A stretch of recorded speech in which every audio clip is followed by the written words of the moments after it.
Welcome back to Faithful Families Thriving Communities. My name is Grace Holmes, and I will be leading today's lesson. Do you often get confused when comparing food products at the grocery store? Do you often ask yourself questions like, which one gives me the most nutrition for my money? Which one is lower in fat, sugar, sodium, and calories? What information do I need to use to compare foods?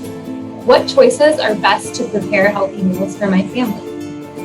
Maybe these are questions that you've asked yourself, or maybe you're not even sure what questions to ask when you shop for your family. Don't worry.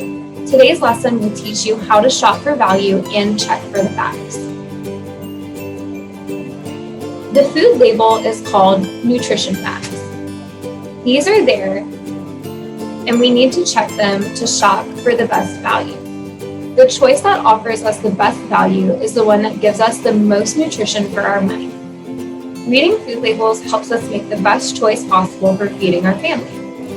Food labels give us information about the nutrients in a particular food and whether that food may fit or not fit into our plan for eating smart and making good food choices. You probably already use at least some part of the nutrition facts label to help you compare foods, but the more familiar you become with the information on the label, the more confident you will be that you are making the best possible choice for your family. Let's take a look at what we can find on the nutrition facts label. One thing the label can help us do is determine how many servings are in the container. The serving sizes used on the food label are standardized to help us compare similar foods to one another. The serving size information can help us determine how much of a food product each person in your family will eat. It also helps us compare similar foods so that we can choose the one with the most nutrients. This information helps us control our portion sizes and our budget. Take a look at these 3 bowls of cereal. Which bowl represents the serving size you or your family members eat? Which bowl do you think represents the actual servings listed on the nutrition facts label? According to the nutrition facts label for this cereal, the serving size is 3/4 of a cup. That's a little bit less than many of us eat. It is important to pay attention to the serving size listed for each food and to think about how much of that food we actually eat. Even when we make a healthy choice, if we eat too much of it, we will consume unwanted calories and can gain unwanted weight. The food label is based on one portion of food, not necessarily the entire container. For instance, let's say you pop a bag of microwave popcorn for a snack. The nutrition facts label says there are 110 calories per serving and 2 servings in the bag. If you were to eat the whole bag, probably something each of us have done at one time or another, how much are you actually eating? That's double whatever nutrients are in the food, but it's also double the calories and double the fat. You want to be careful not to just look at the number of calories printed on the bag and say, I only had 110 calories. That would be true if you ate half the bag. The whole bag had 2 servings, and that's 220 calories. The nutrition facts label tells us how many calories are in one serving for the serving size listed. This is for one serving of food, even though there are 2 servings in the container. In this part of the food label, we find some valuable information that will help us make good decisions for our overall health and the health of our family members. Here we see total fat, saturated fat, trans fat, cholesterol, sodium, potassium, total carbohydrate, and protein. That's a lot of terms to absorb, but it's easy when you break it down step by step. Let's take a look at each one and how the information we see can help us shop for value. The nutrients listed first are the ones Americans generally eat in adequate amounts or even too much. You should limit these nutrients. Eating too much fat, saturated fat, trans fat, cholesterol, or sodium may increase your risk for certain chronic diseases like heart disease, some cancers, or high blood pressure. Choose foods that are very low in these nutrients. Now, let's take a look at carbohydrates on this label. Carbohydrates are sometimes thought of as bad, but that isn't true. Carbohydrates are the source of several key nutrients and energy that our body needs. Total carbohydrates include fiber, starch, and sugar. The sugar on the label includes both the sugar that naturally occurs in the food and the sugar that is added to the food. A check of the list of ingredients can help you determine if there is a lot of added sugar. If sugar is one of the first few ingredients in the list, then there is a lot of added sugar. To eat smart, look for foods that have higher amounts of fiber and lower amounts of sugar. Fiber may reduce the risk of certain types of cancers and help you feel and stay full longer. The percent daily value is based on the daily value recommendations for key nutrients for a 2,000 calorie daily diet. Like most people, you may not know how many calories you can consume in a day, but you can still use the percent of daily value as a guide. It helps you determine if a serving of food is high or low in a nutrient. If the daily value is 5% or less, this means that this food is low in that nutrient.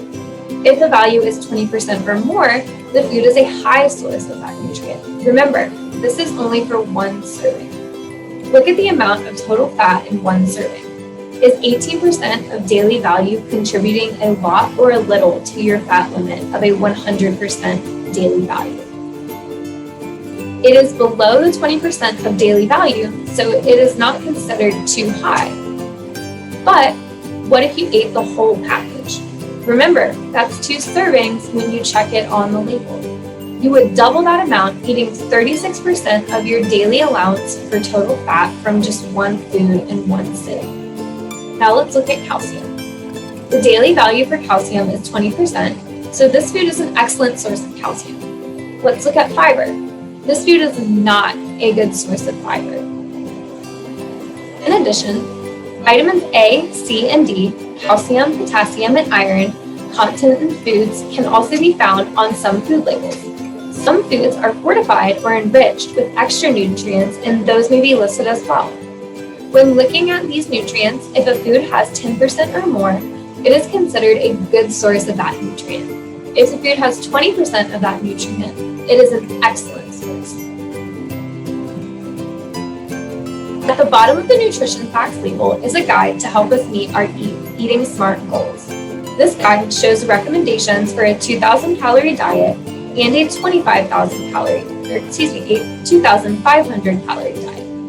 This guide will always be the same. It doesn't change from product to product because it shows recommended dietary advice for all adults. It's not about a specific food or product. It's provided for your reference so you don't have to remember all of these recommended amounts. The information will always be right there for you on the nutrition facts label. Most women should follow the 2,000 calorie diet if they are moderately active and maintain weight. Moderate activity is 30 minutes of physical activity, such as walking, that is beyond your normal daily routine. The recommendations for fat, saturated fat, cholesterol, sodium, total carbohydrate, and dietary fiber are called the daily values. This is the amount of each nutrient recommended for the entire day. Your personal nutrient needs may be more or less than the recommended amount shown, but this is an excellent quick guide to give you a general idea. One way to use the nutrition facts label is to compare products. Let's look at these 2 items. The item on the left is a box of crackers. The item on the right is a package of almonds. What is the serving size of each product? How many calories are in a serving of each product? How many calories are in a whole container of each product? Which product is lower in fat? Either of these items could fit into an eating smart plan. However, as with all foods, watching the portion size is important. The serving size for the almonds is very small, only 2 tablespoons or a small handful. Let's compare different kinds of milk. On the left is whole milk, on the right is skim milk. Which of these has less calories? Which of these has less fat? Notice that the fat content of the milk does not affect the calcium content. In general, the skim milk would be a better choice for members of your family over the age of 2. You get the great nutrients such as calcium and vitamin D without all the fat. Here are two more items for us to compare: baked potato chips versus regular potato chips. Which kind of chips has fewer calories? Which kind of chips has less fat? Which kind of chips has less sodium? Let's look at the label for the regular chips on the right. This was a small bag of chips like you'd get out of a vending machine or at a convenience store, yet the whole bag contains 2.5 servings. In this case, the label shows nutrition information for one serving as well as the whole bag.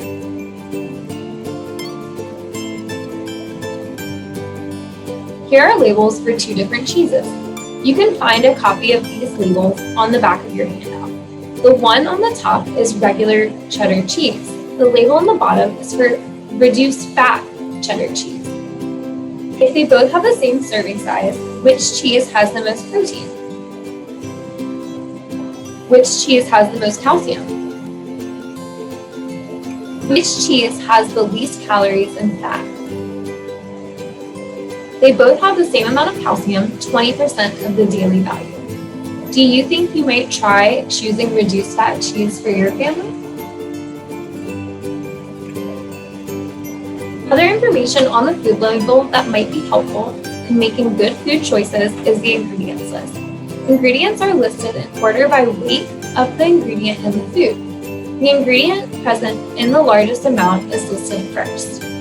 Look to see if the first ingredient listed is the reason you are buying the food. For example, you wouldn't want to purchase a chunky chicken soup if chicken was near the end of the list. This would mean that your chunky chicken soup would have very few chunks of chicken. The bread aisle in the grocery store is one of the most confusing for shoppers. There are so many choices. How do we know which one is best? Let's do an activity together to get us started in checking the facts. Take a look at these two loaves of bread. They both look very similar and cost about the same. The dietary guidelines suggest that when we choose whole grain breads for good health, we are looking for a good whole grain bread to purchase for our family. Let's look at the ingredients list for both breads. Remember, the first ingredient listed is the one present in the largest amount. The bread on the left is a whole grain food. Whole wheat flour is the first ingredient.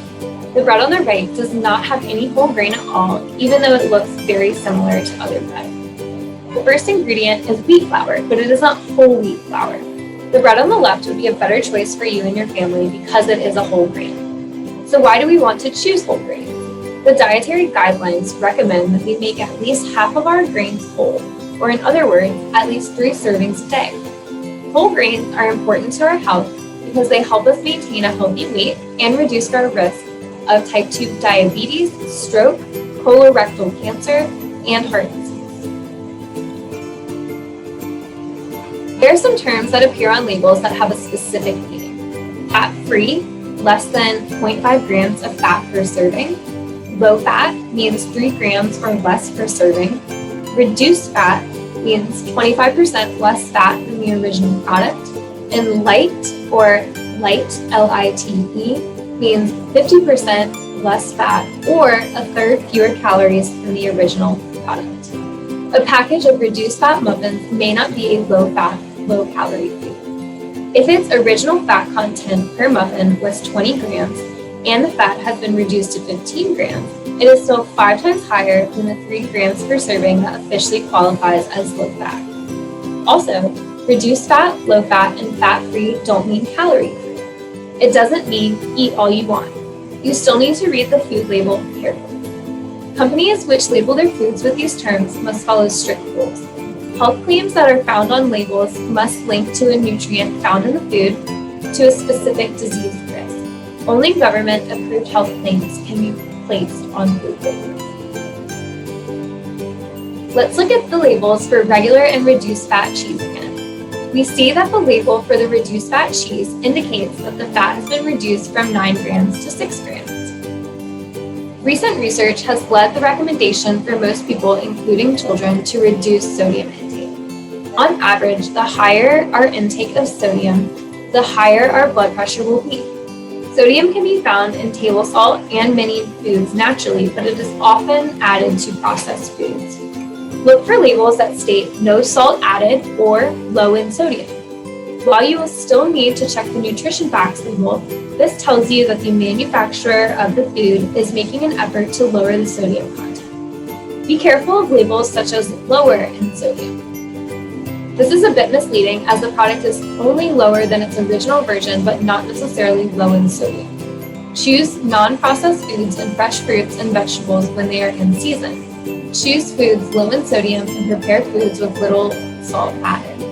If there is a special on regular canned foods that fits into your budget better, drain the liquid and rinse the foods under water to remove as much of the excess sodium as possible. The food label can help us identify ingredients that may be problems for us or a family member. Some people have allergies to certain food. Because ingredients used in the processing of our food are not always easy to recognize, the ingredients listing for foods make it easier to identify food allergens such as milk, wheat, or nuts. We can find information about food allergens by reading the label. We will see the foods listed in the ingredients list, or we will see a label on the package which tells us this food contains a specific food allergen. Food allergens listed in the ingredients list include the common name of the food listed in the parentheses. The food label must include the type of tree nuts, fish, or shellfish in a food product. Let's compare our lasagna recipe that is demonstrated in the video below for today's lesson to a store-bought frozen lasagna. Which lasagna has the lowest number of calories? Which lasagna has the lowest number of calories from fat? Which lasagna has the highest amount of dietary fiber? Which lasagna has the lowest amount of sodium? Based on these facts, which lasagna will be better for your family? The homemade easy lasagna is not only better in all of these ways, but it is also less expensive, and it only took 30 minutes to prepare. Don't forget to watch the recipe demonstration video below for our easy lasagna. What one change will you and your family make after today's lesson when selecting items at the grocery store? We will continue to talk about these changes throughout our Faithful Families lessons. Our goal is to help all of the members in your faith community eat smart. Thank you for joining us today for this lesson about shopping for value and checking for facts. See you next time.